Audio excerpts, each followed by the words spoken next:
You are listening to the Dilettantes Podcast. Welcome to this special edition of $1 Million Bash. It's that $1 Million Bash. The following was recorded on June 2nd, 2023 at the World of Bob Dylan Conference in Tulsa, Oklahoma. It was one of two panels on The Philosophy of Modern Song, a book that Bob Dylan released in fall of 2022. You will first hear from Carney, who will introduce the panel and the panelists. Following that, Erin Callahan will give her paper, followed by Carney again, and then Jim Salvucci. The title of this panel is the Philosophy of Modern Song and the Ambi-Modernist Impulse, which makes a lot of sense if you were the one typing those words, me, and I think there's some meaning there. On the other hand, I think there is a lot of breadth here that we're going to play with. This is the second panel of looking at this from maybe a different angle than we once thought. I think a lot of the commentary was on the song selection. There was a lot of commentary on the question of breadth. There was commentary on, is it even a philosophy? And I dare say there might actually be, sort of, but maybe not in the ways that people are kind of always thinking about. And I think that there's been a lot of conversation about the omissions, the ins, the outs, and language and gender. And I think what this panel is kind of doing is saying that there's other paths into this. So, 3 papers, 3 kind of engaging looks at, well, 2 engaging looks and whatever I'm doing, looking at maybe a new context or a different context or perhaps contexts to look at this. I'm going to introduce our panelists at first and then we can go through there. Erin Callahan is up first. Her paper explores Dylan's comments on and critique of the relationship and tensions between artistic creation and the commodification of art, consumed as entertainment that leads to its dilution or sanitization. She is living in Houston, Texas. I should not say from Houston, Texas. She's living in Houston, Texas, where she teaches English at San Jacinto College. She has presented and published on Dylan and is currently co-editing a volume with me on Dylan's interpretive set lists, looking at set lists. And this book is, and there's several authors on this collection here with us today. This book is currently in press with Routledge and should be out fairly priced for no one very shortly. We will be more than happy to entertain you with what the set list book is all about, but there's some really great essays in there, and we're really excited about that. I'm a professor of history at Stephen F. Austin State University. I also live in Houston, and because of Houston, she lives in Houston, I live in Houston, we are literally hours apart from one another. And I think that is a telling moment for all of us.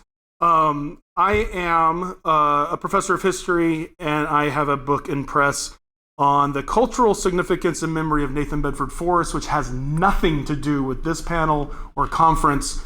And we're probably lucky for that. But if you're into Civil War memory, that should be out soon.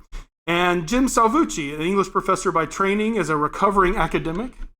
He has presented on Bob Dylan at the first World of Bob Dylan Conference, as well as in such locales as France and India, and has taught a course on Dylan for many years.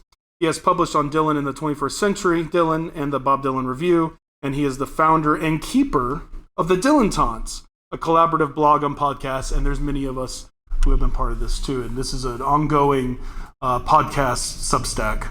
Cool things, maybe some fun things, maybe some serious things, all told. So let's start with Erin. She'll be up first, and then ready to go. I think I'll do that. All right. Good afternoon. So Court did a lovely introduction, but I did change. I shifted, as we do when we write. And so you'll see that I don't think now that it is the dilution of art so much as Dylan is showing us where there is resistance, intellectual resistance in plain sight. In Chronicles, when Dylan writes, I just thought of mainstream culture as lame as hell and a big trick. It's reasonable that he viewed mainstream culture as lame as hell because it mindlessly affirmed hegemonic post-industrial values. The big trick of mainstream culture is that those in control of the government, military, and economy in America, the power elite, as C. Wright Mills coined them, exploited their positions of power and celebrity culture to distract and manipulate mass society. Mills writes, as each of these domains has coincided with the others, as decisions tend to become total in their consequence, the leading men in each of these three domains of power, the warlords, corporate chieftains, the political directorate, tend to come together to form an elite power in America. Particularly in the post-World War II era, when Mills wrote The Power Elite and the Sociological Imagination, he argued that the pace at which contemporary society changed exceeded people's ability to adjust or to orient themselves in accordance with cherished values. It's not only that American society was changing, but also in the way in and the rate at which those changes occurred that caused a values crisis among Americans who felt their values threatened. Mills continues, even when they do not panic, men often sense that older ways of feeling and thinking have collapsed, and that newer beginnings are ambiguous to the point of moral stasis. Dylan echoed Mills' ideas earlier in Chronicles when describing post-World War II America. He wrote, quote, "The world was being blown apart and chaos was already driving its fist into the face of all its visitors. If you were born around this time or were living or alive, you could feel the old world go and the new one beginning. Part of that change was caused by atomic anxiety, and the other was caused by the centralization of power via the power elite. Both led to the conformity of the 1950s, a homogenization of culture and society largely through mass media transmission and consumption. Dylan's formative years in Hibbing, a town that, quote, looked like every other town out of the 40s and 50s, provided little opportunity for rebellion due to its brutal climate and proximity to the Hull Rust Mahoning open pit. However, a radio with a turntable in the basement of his childhood home provided the escape he needed. Listening to Drifting Too Far from the Shore, Dylan describes that the sound of that record made me feel like I was somebody else. These were the songs that opened his mind to the possibilities outside of and provided intellectual and artistic resistance against mainstream culture. In Philosophy of Modern Song, Dylan states, "It's what a song makes you feel about your own life that's important," and that Ricky Nelson made rock and roll part of the family, magically transforming the image of black and white television into the American dream, but mostly it was the records that did it. Subsequently, in Philosophy of Modern Song, he also demonstrates how the songs he included and deconstructed, many of which he likely listened to on that radio during his youth, challenge the zeitgeist of their social and cultural moments.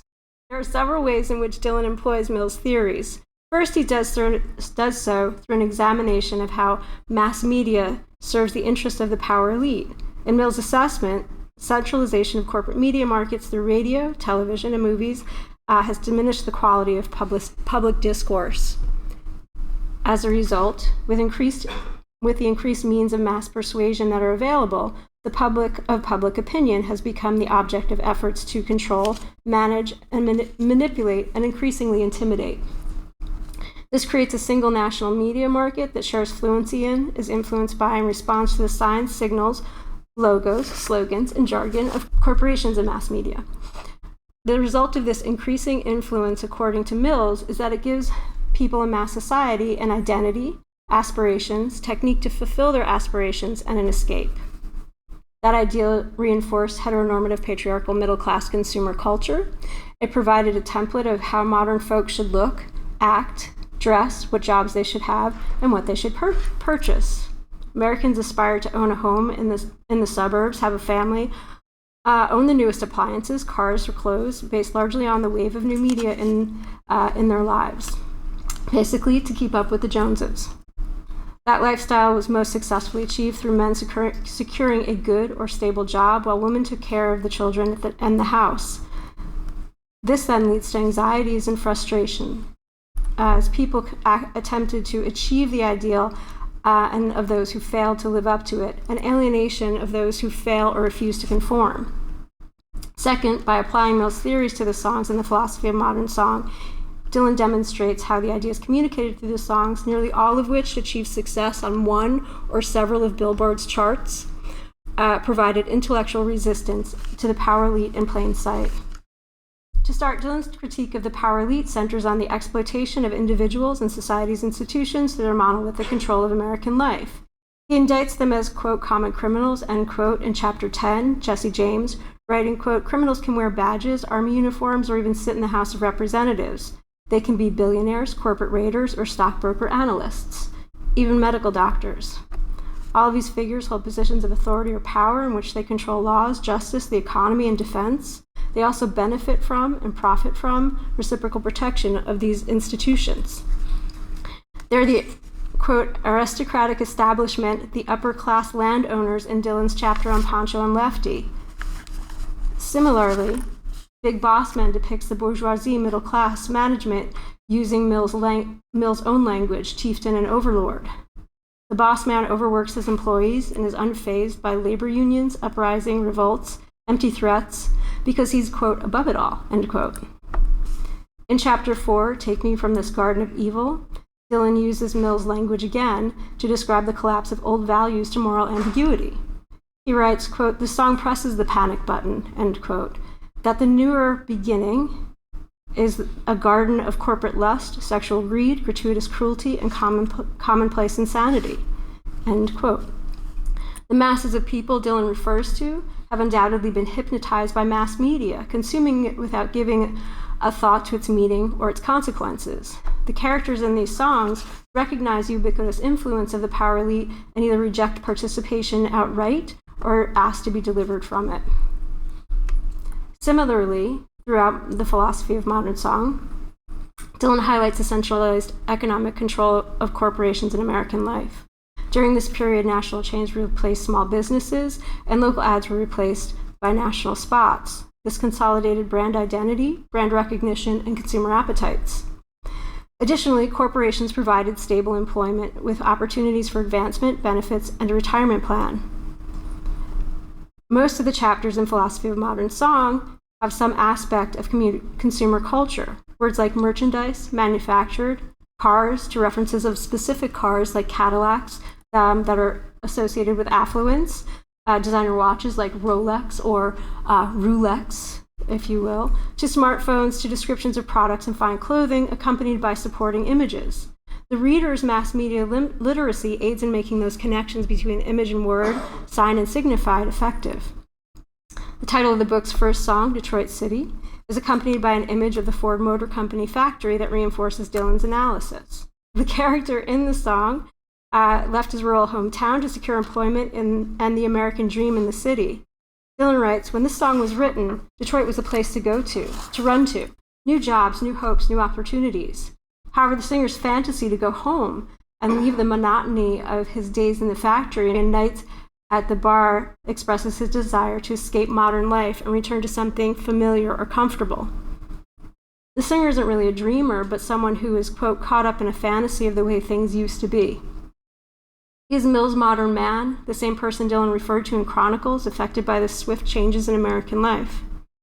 The song works, as Dylan writes, because listeners relate to the anxiety and disillusion expressed by it.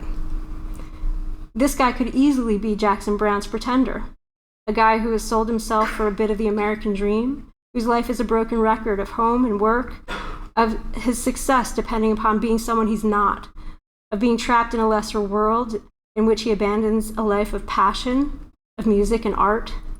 Dylan describes the Pretender's middle-class life as single-minded capitulation, of buying everything in every window display and commercial ad. The Pretender also appears in Ball of Confusion, performing a prescribed role described as a new form of oppression, and every symbol of institutional power is a corrupt failure. In Big Boss Man, Dylan describes the overworked employee as modern man, servile, a hypocritical ass-kisser, a yes man who finds his escape through movies that reinforce images of who he should be, but who he's not. All of these figures depict unsatisfying or unfulfilling images of those who have achieved or strive to achieve success in post-industrial middle-class American life, the American dream. In contrast, Dylan's outlaws, Pancho and Lefty, outlaws like them, or those who sing about them, quote, exploit the middle classes, false values, materialism, hypocrisy, and insecurities. Further, Dylan's discussions on war expose the military and industrial complex and underline the connection between history-making events, the decision-makers, and the effects of those events. His analysis of Webb Pierce's There Stands the Glass focuses on a soldier who wrestles with the degenerate and demonic things he has seen and done that reduce him to mental bondage. Attending a ritual celebration where he's being honored as a hero, he feels he's surrounded by the enemy. Dylan notes the veteran has been, quote, betrayed by politicians, stabbed in the back by legislators and members of his own government. Here, he clearly demonstrates the effects of politicians' decisions to send soldiers to war on the individual men and women who are deployed. The veteran feels a crisis of values due to his participation in the activities of war that had allowed him to become, quote, unfaithful to the human spirit. Dylan raises the question of whether the veteran would regret or be haunted by his actions if he had been on the winning side of the war. The passage's opening, it's hard to be on the losing end of a lost cause, a lost enterprise, a cause with no object or purpose, unequivocally false from start to finish, suggests a tenuous relationship between the abstract political decisions made to enter wars and the consequences of those decisions on individuals' lives. This idea is developed further in chapter 43, Edwin Starr's recording of the Temptations song War, which reads like an extension of Mills' work, drawing a line from World War II to the veteran in There Stands the Glass, forward through both Gulf Wars.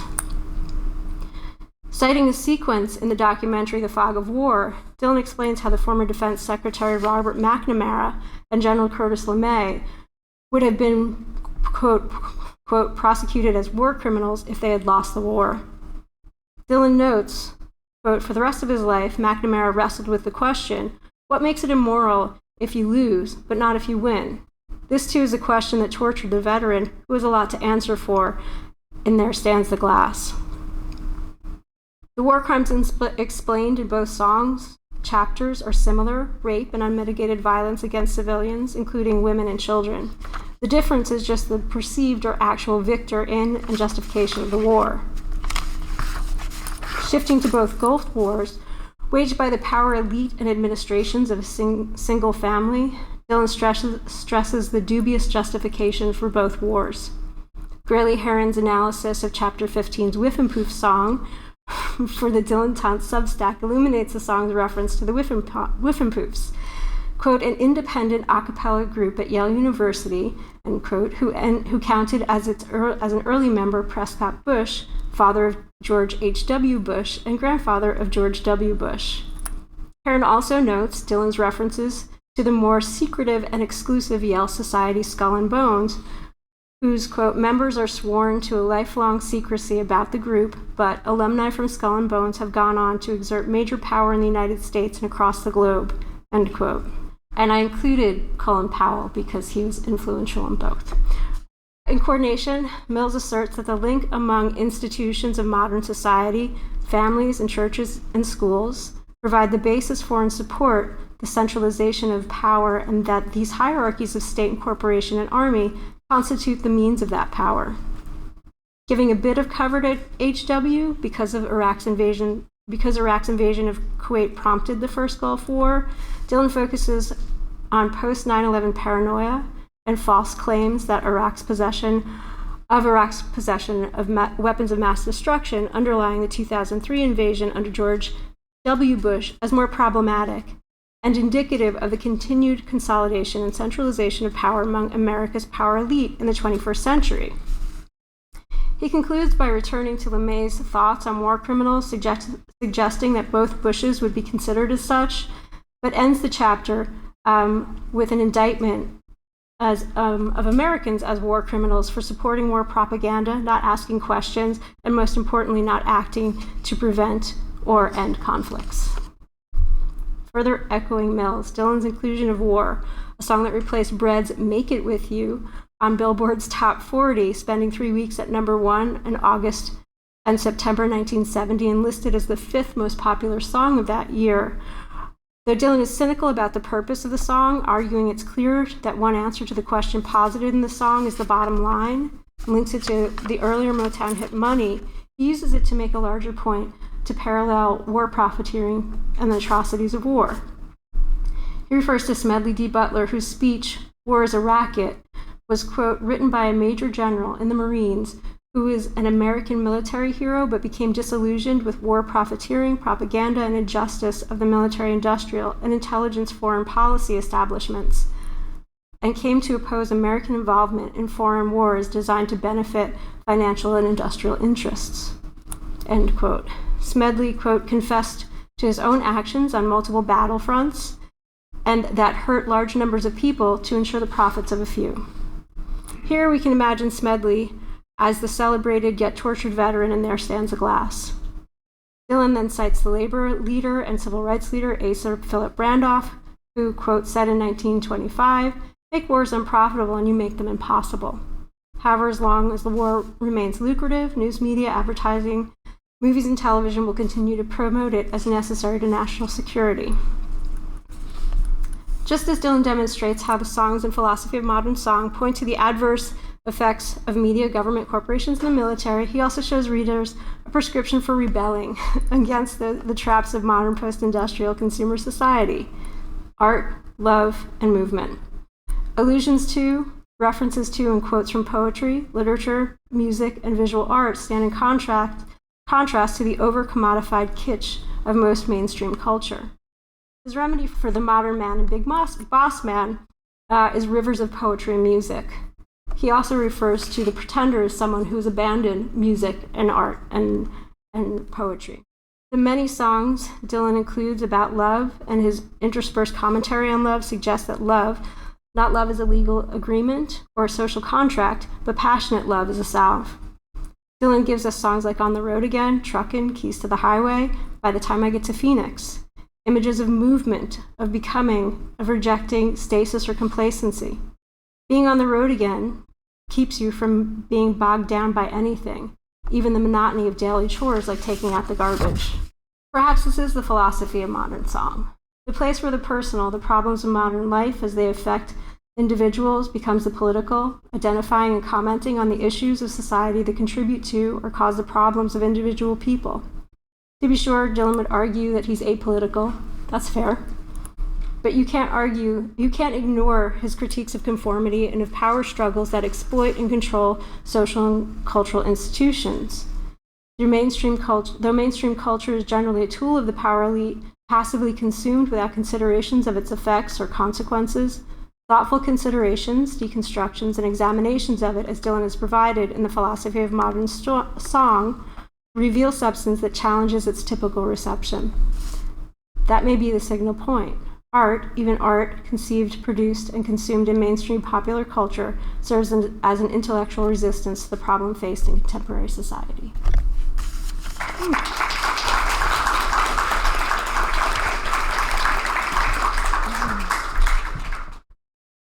Thank you, Erin. When I first read this book, it seemed overwhelming. So many different songs and interpretations. Was it a giant puzzle? Was it a miniature made maximal in terms of like maybe a Joseph Cornell box? Intricate, mysterious. But what was the key? There was a flurry of great immediate takes. And when I mean great, I mean broadly defined great. But a lot of immediate takes. This song opens up this avenue. Can you believe what this song you've never heard of says about our history? A rich sandbox for the individuals of our world to dig into and find meaning out of. And yet something else throbbed from these pages, less connected to the specific songs and more akin to a threat or a sadness or a dissonant, inchoate hum. I began to think of the book less in terms of the songs and what Dylan likes, or by admission dislikes, and certainly removed from the language used or authorial identity or an accounting of demographics, all of which are worthy and important subjects and topics. And these topics will continue to spin out thoughtful and engaged work, but I kept drawing down to something else in the book's totality. A new song began to emerge, but one of loss, of searching, of ambivalence, of anti-modernism. And if not anti-modernism, at least its cousin, Ambi-Modernism. This idea of being torn or into the past, but a past that is also very difficult to define. I began to situate Dylan's book within a larger age of discontent, The book not being a book of the 1950s, but a book of 2022, of looking at when that book comes out, regardless of when it was written or how it was written, the idea that it comes out at this very particular moment of discontent. From films and books and infinite news pieces, the past couple of years has been defined by a particular form of cultural discontent, a gloominess brought about by the modern condition, and then, of course, reflecting and refracting it. A fear of AI on one hand, and a growing move toward neo-Luddism, which is a very challenging term we can touch on, but it's interesting that it pops up a lot. A tension, to be sure, but also, of course, a connection. We have lost a lot. And traditionalism, so long the stranglehold of a particular party, whether in good faith or not, has collapsed. So even we have a generational shift away from decorum, perhaps. And what we see in the news is so far removed from what used to be seen as out of the normal. When you have someone told off mic to call for decorum in a congressional meeting, and that call is then met with laughter, you know something else is afoot. This is where we are forced to live right now. A look at the philosophy of modern songs through this lens, as well as somewhat detached from the songs themselves, allows for a perspective that is at once defiant and driving. None of this is new, of course. World Gone Wrong and much of this modernist contempt leaches into the soil of the blues songs and motifs that have defined large parts of his career. And Grail Marcus, in his newsletter of sorts, just recently did a timely reprint of an old column on World Gone Wrong and Good As I've Been to You. And he says in this, on both records, the music is all about values, what counts, what doesn't, what lasts, and what shouldn't. As Dylan himself notes, it's about ambiguity, the fortunes of the privileged elite, flood control, watching the red dawn, not bothering to dress. Dylan has long walked through this undergrowth of dissatisfaction and world weariness, and in some ways this entire discussion dates back to the various waves of post-industrial fears, which is what we were just talking about. Nostalgia plays a role here, as we have seen, but also something much thornier. Not that nostalgia isn't thorny on its own. I think something newer and more specific is also happening here. He checks in with this concept throughout the book. I don't see Dylan as offering a gauzy-eyed or uncritical take on the past. I don't think that's it at all. And there is this idea that I don't think he's saying there's a particular moment, whether it's 1947 or 1957 or what have you, that has meaning that we need to go back to. But in another way, I think he is being a little nuanced here. There's clearly a sense of loss, or a sense of something that has been lost, or at least the options are lost, or what have you. As Marcus, what counts, what doesn't, what lasts, what shouldn't. When you start getting away from the actual songs, and you start looking at the chapters as maybe another text divorced from this, it stands out. I want to go through a few. I was telling Rob Virginio that there are 54 footnotes in this, and we're going through them all. None of that is true. And for my panel yesterday, who are thinking, he knows what a footnote is? Yeah. So, A and B, alpha and omega. So, this is Dylan talking. Well, the author Dylan of the book. We can go with that. You want to go back home. You demand it of yourself. You've got a thirst and a hunger and a need. You got to get up and go, beat it and push off. Time to say adios. You want to go home. No one's going to pepper you with relentless questions. You're going back to where you can clear your life up, going back to the people of understanding, the people who know you best. Like thousands of others, he left the farm, came to the big city to get ahead, and got lost. Later, why all the monotonous and lifeless music that plays inside your head? Later, but you're in a limbo, and you're shouting at anyone who'll listen. You want to be emancipated from all the hokum. You don't want to daydream your life away. You want to get beyond the borderlands, and you've been ruminating too long. It's a great line.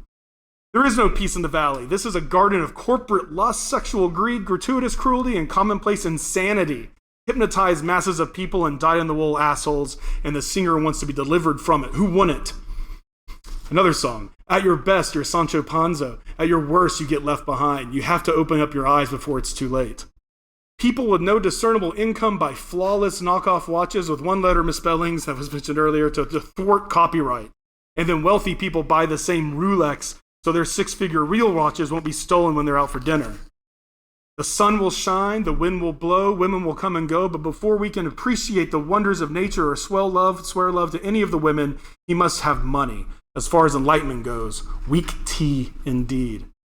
Every generation gets to pick and choose what they want from the generations that came before, with the same arrogance and ego-driven self-importance that the previous generations had when they picked the bones of the ones before them. This is just a sampling. We're only into the first few chapters, and it's a constant refrain of what's going on here. What's been lost? Do we go back? If we go back, what does that mean? Now you're obsolete and out of date, and you're walking in the night down by the river, but the water's dead. Another girl has got her hand on your shoulder. You're not always at your best. These nonconformist thieves attack the middle class, taking advantage of and exploiting their false values, materialism, hypocrisy, insecurities. In this song, your happiness lies beyond the wide sea, and to get there, you have to cross the great unknown. Desire fades, but traffic goes on forever. You can see what people ought to do, but they're not the things that you ought to do. But people confuse tradition with calcification. We listen to an old record and imagine it sealed in amber, a piece of nostalgia that exists for our own needs. A snapshot can be riveting and artful, but it is the choice of the single moment plucked from the stream moments that makes it immortal. All hell is breaking loose, but the guy is still living by the river, which gives him some type of hope and a way to escape from the difficulty. He goes on. Blue Bayou opens up this again. We're looking forward to contentment and happiness, although right now you're friendless, all by yourself, and feel marooned, ill at ease, and edgy. It's like he knows me. The Midnight Rider wants to return things back to a pre-corporate economic order and wipe the slate clean. The Midnight Rider has sympathizers. Your free-loving days are winding down and in the bag. This song offers a jaundiced view of the current state of the world, both when the songs were written and sadly now. This is a song about being on the move and keeping moving, being born on the move, the grand tour, one town, a jumping off place to the next, no dead ends.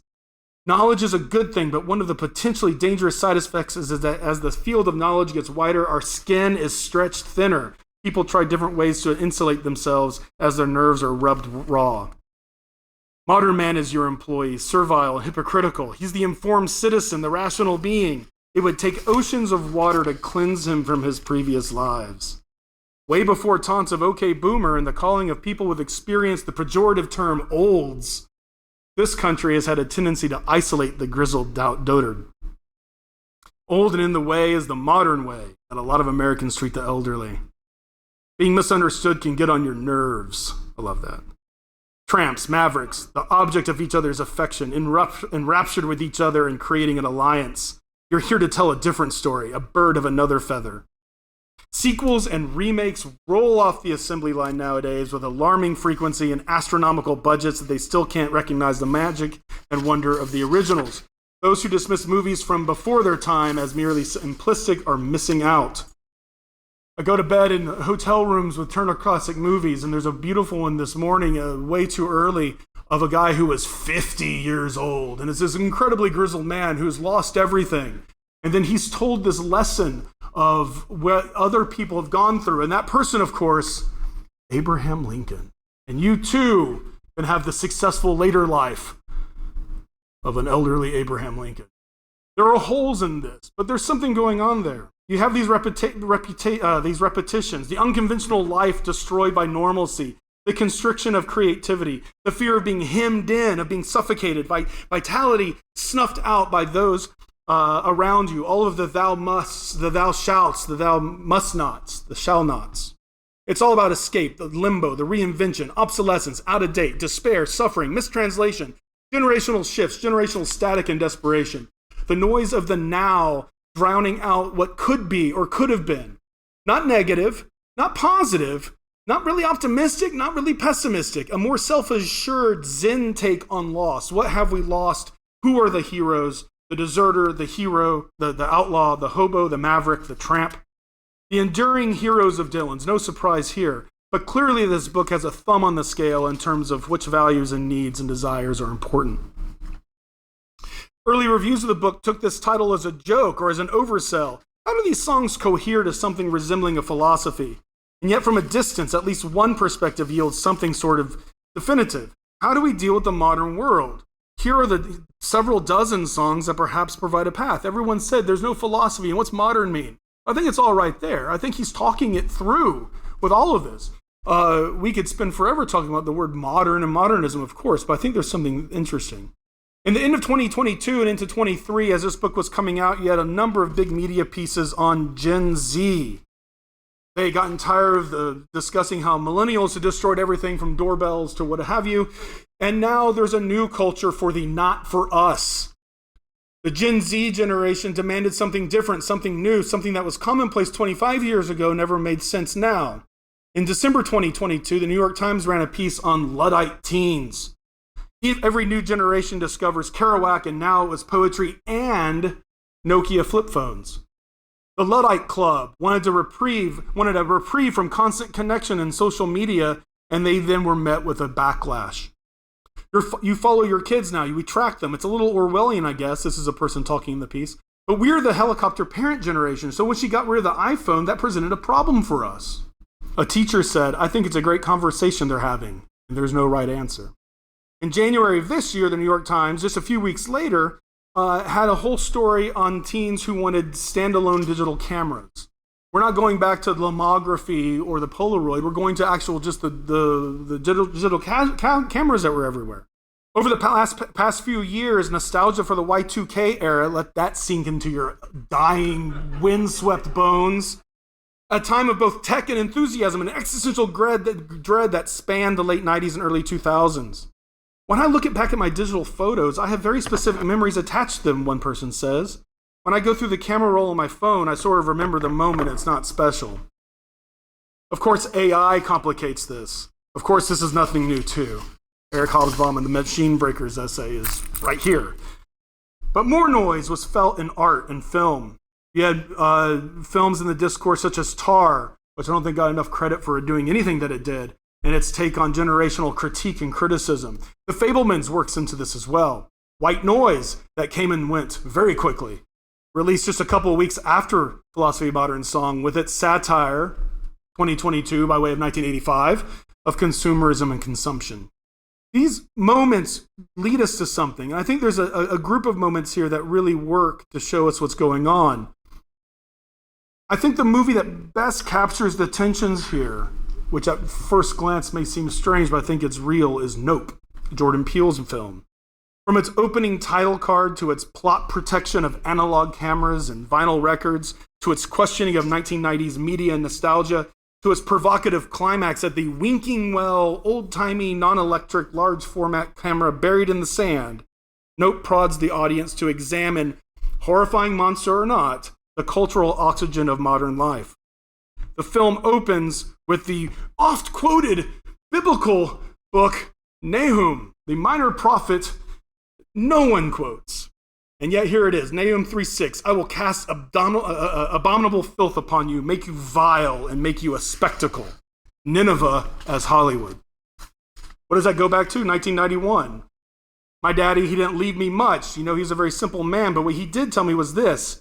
He said, it's possible to become so defiled in this world that your own father and mother will abandon you. And if that happens, God will always believe in your own ability to mean your own ways. What connects to this is the Ball of Confusion chapter. Ball of confusion where everything is not so simple. You may be hallucinating, making too much of it, blowing everything out of proportion. You just might be a difficult person to get along with. Ball of confusion, looking at what does this mean? Everything is ruined and tainted. The trailer for Nope, soundtrack, Ball of Confusion. It's all right there. We also have my favorite slide that I will use for every presentation from now on is Don Draper listening to some folk music.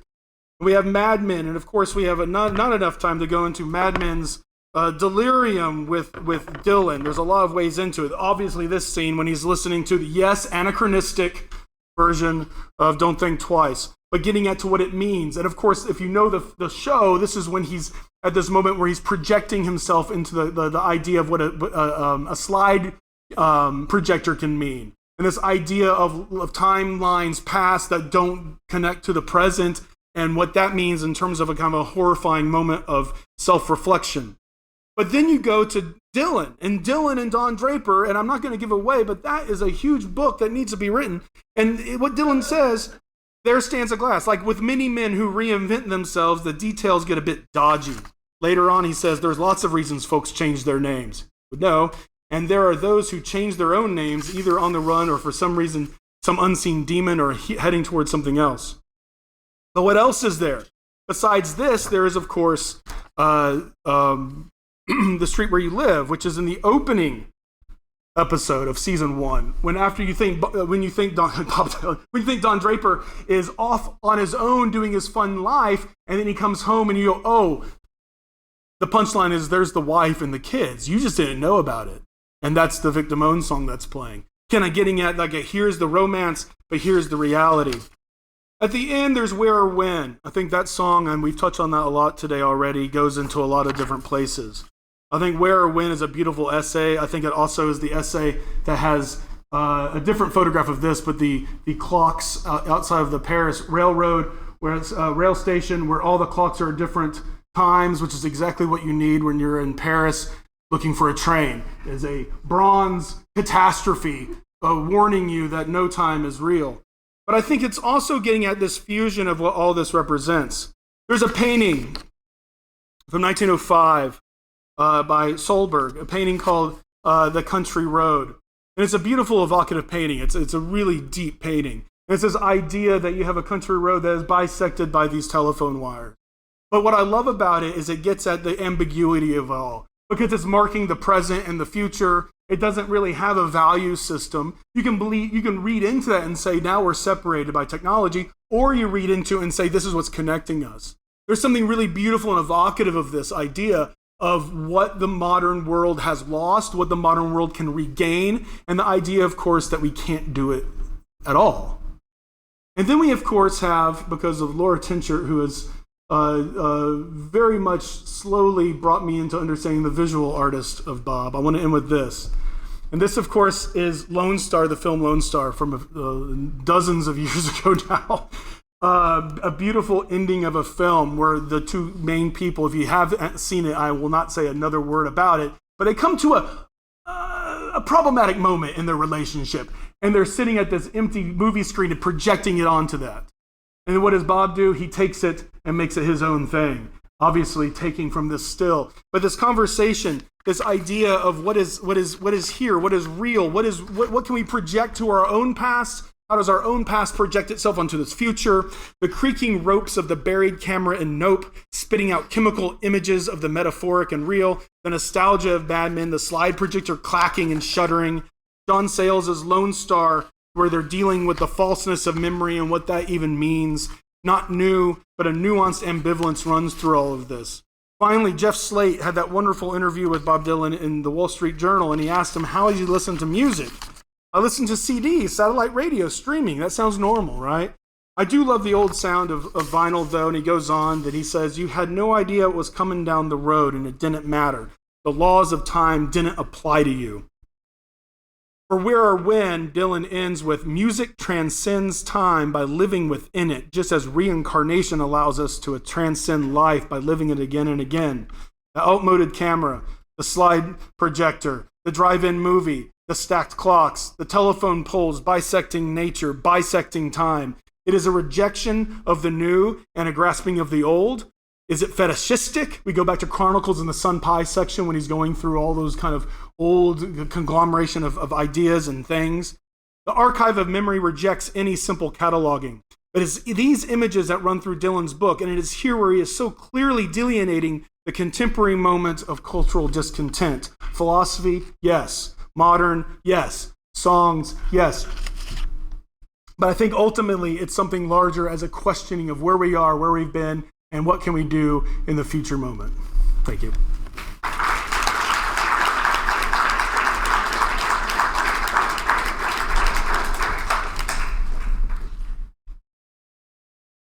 So my title is The Future for Me is Already a Thing of the Past, Philosopher's Nostalgic Dilemma and the Philosophy of Modern Song. Bob Dylan clearly loves the past, and the philosophy of modern song is steeped in seeming nostalgia. Almost every song selection is old, a few very old. The photos and illustrations are mostly vintage, many in black and white. The prose itself is old-fashioned, harkening back to the hip rhythms of the beats and the diction of the hard-boiled detective novel. Even the themes of the book are often backward-looking. The casual sexism, the risible machismo, the dated references. I could tell you the origins of the term nostalgia, that it was coined in the 18th century by a Swiss physician to describe a mysterious madness associated with the homesickness experienced by Swiss soldiers during deployment. Or that by now, no longer a malady, it has been reconceived as a mere fondness for the past, particularly an idealized or romanticized past, or as Dylan calls it, the sanitized versions of life. I could tell you about all that, but I won't. I will tell you that the one problem nostalgics have is that to be truly nostalgic, one must eschew optimism. After all, to focus on the past as ideal makes moving forward undesirable, if not impossible.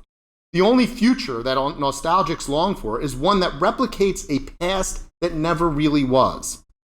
This is the dead end of all retrograde ideologies, such as MAGA and other lost causes, and backward-looking trends, such as vinyl records.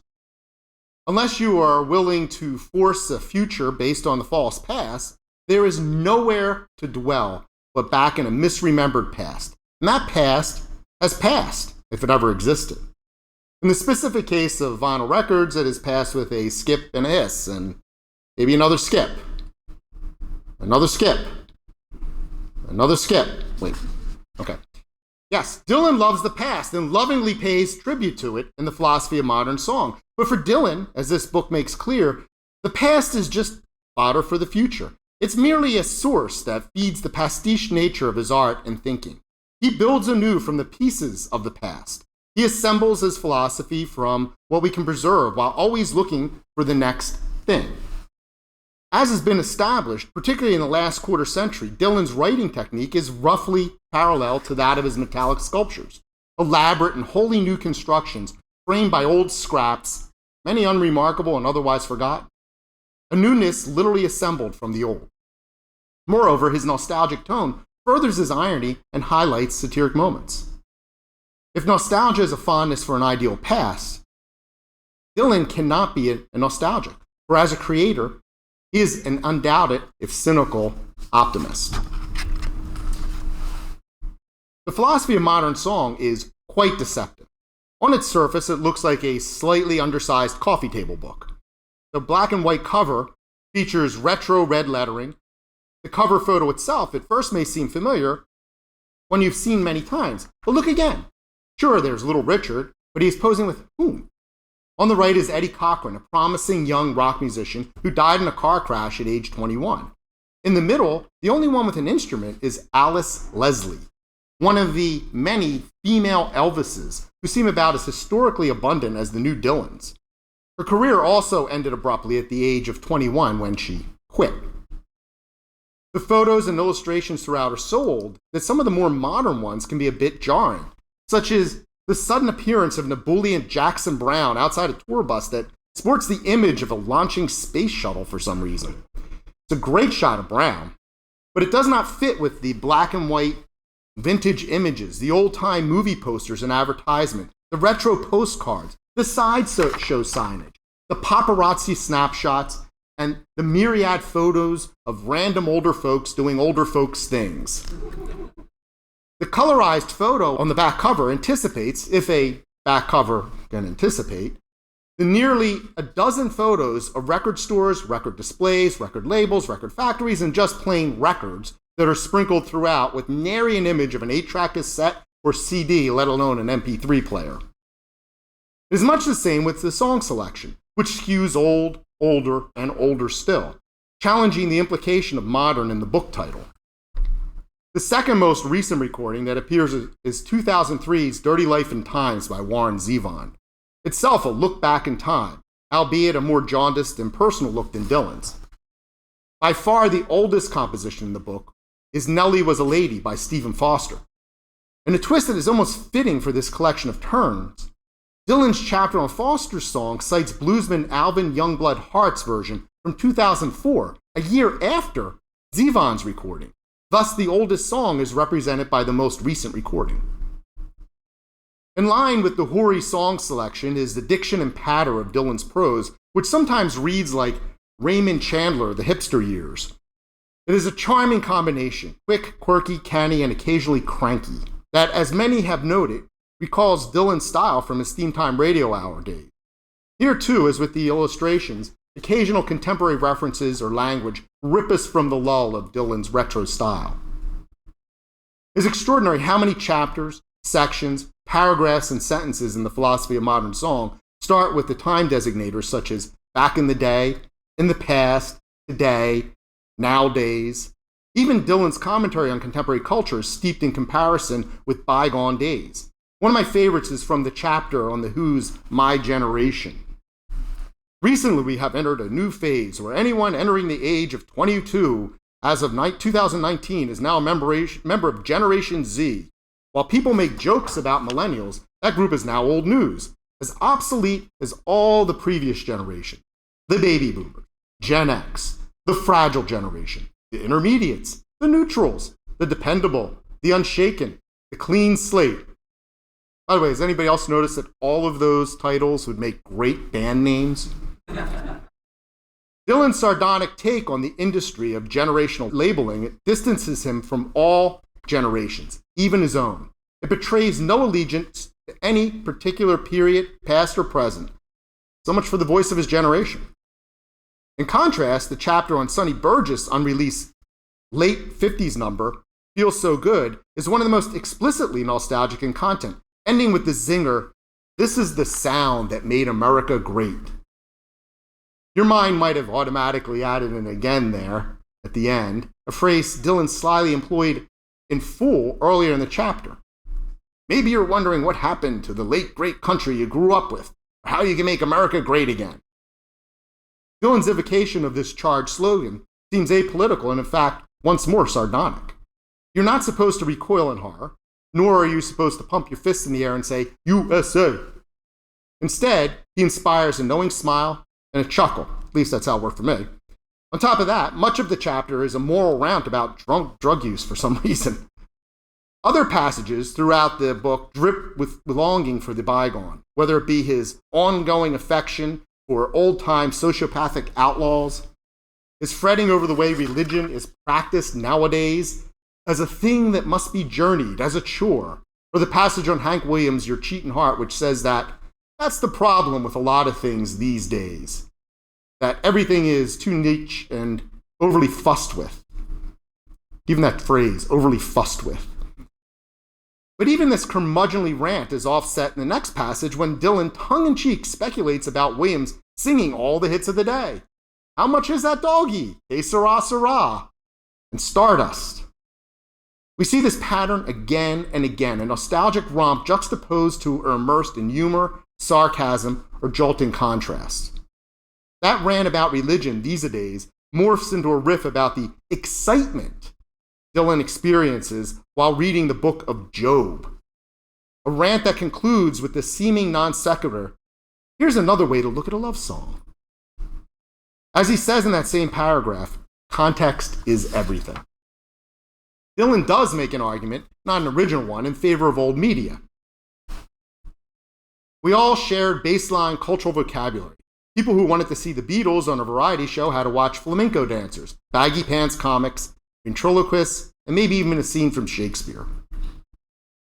That shared experience opened minds to new realities and possibilities, whereas he continues, today the medium contains multitudes, and a man need only pick one thing he likes and feast exclusively on a stream dedicated to it.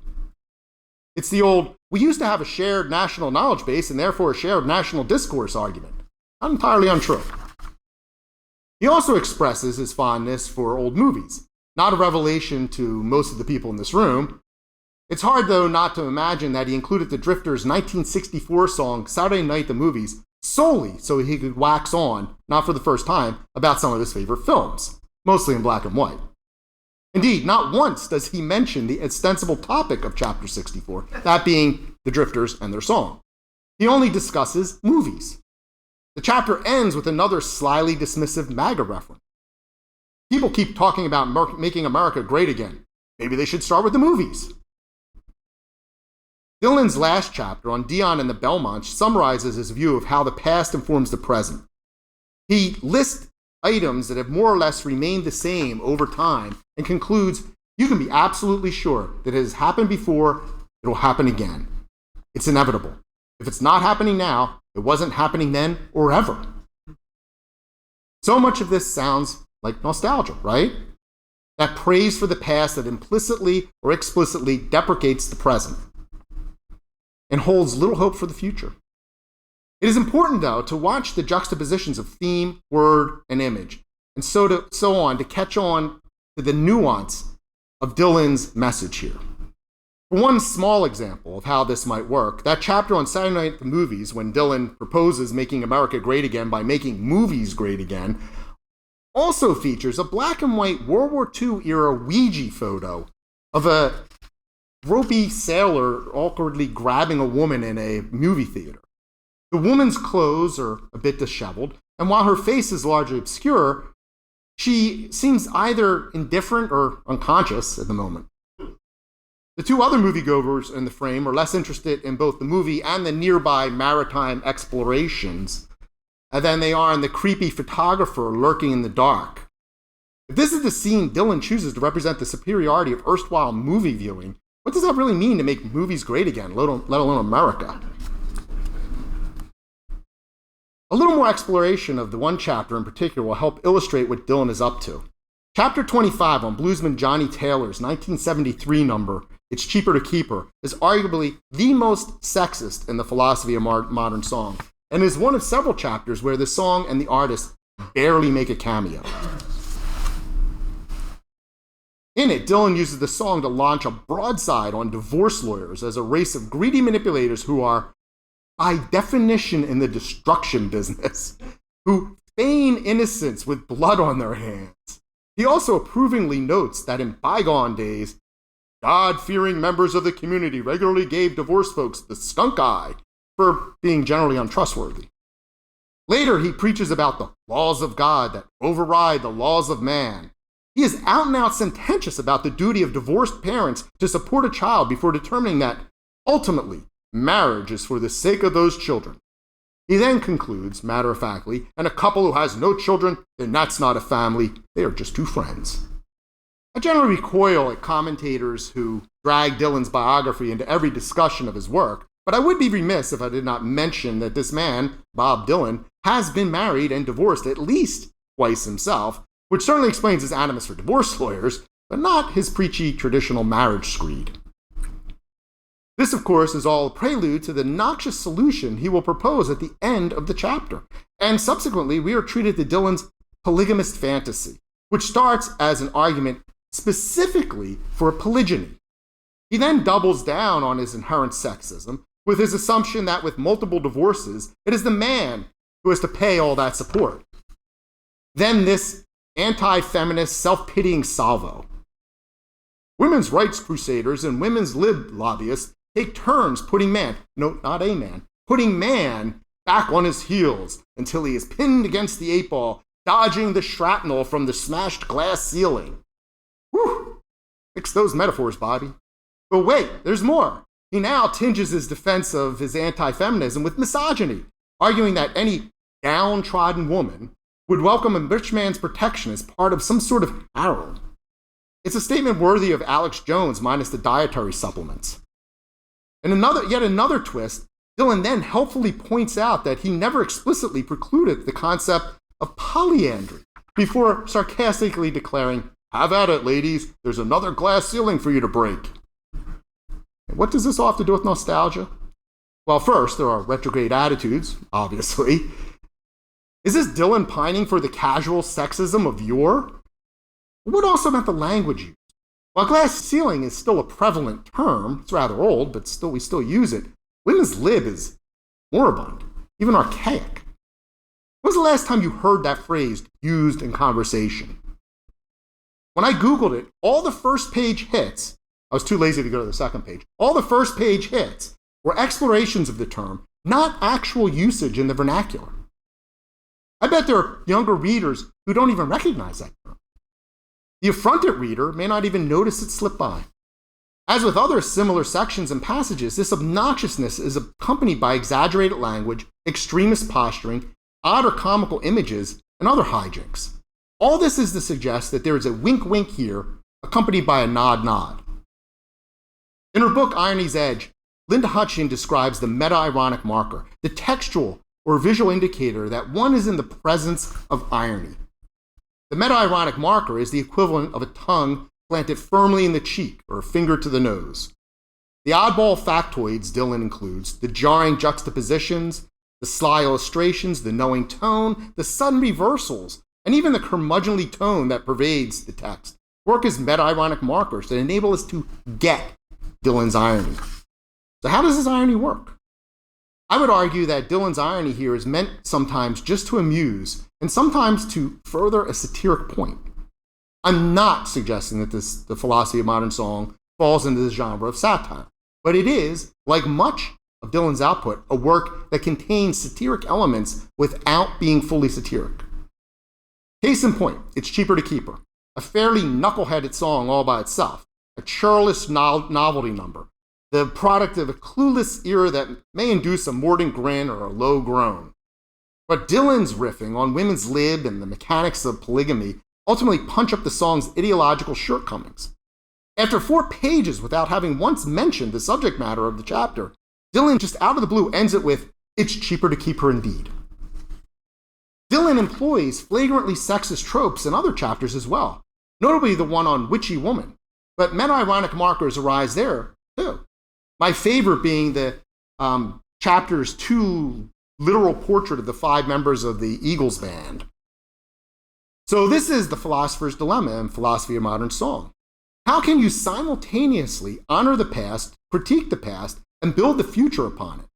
Dylan loves the past, but he is not delusional about its shortcomings. The past is a component, an ingredient in the ferruginous recipe that Dylan is whipping up in his Promethean kitchen.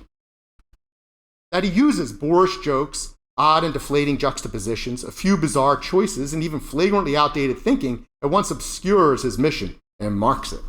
People talk about Dylan's overlooked humor, but he is even less recognized for his considerable accomplishments as a satirist. He's quite good. In philosophy of modern song, when he plays the curmudgeon, the fuddy-duddy, the stick in the mud, shaking his harmonica rack at the kids in the neighborhood, screaming, "Get off my private beach!" While carping on the nation's decline, he's evoking a faux nostalgia that serves a more complex purpose. Dylan's not much of a philosopher, at least not anymore than he is a nostalgic. He is not out to write a philosophy of song. He seeks to tease out the philosophy in the songs. But not interested in academic exegesis, he opts instead for a more subtle, dangerous, and interesting approach, using style to make substantive points. Dylan regularly traffics in humor, irony, and satire, perhaps just for the fun of it. And all this old stuff, though, is just materials for Dylan's next work, be it a song, book, or whatever. Dylan loves the past as it serves his creative future. Thank you.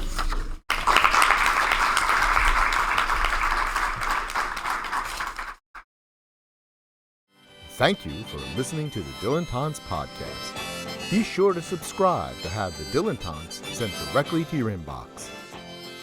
And share the Dilettantes on social media.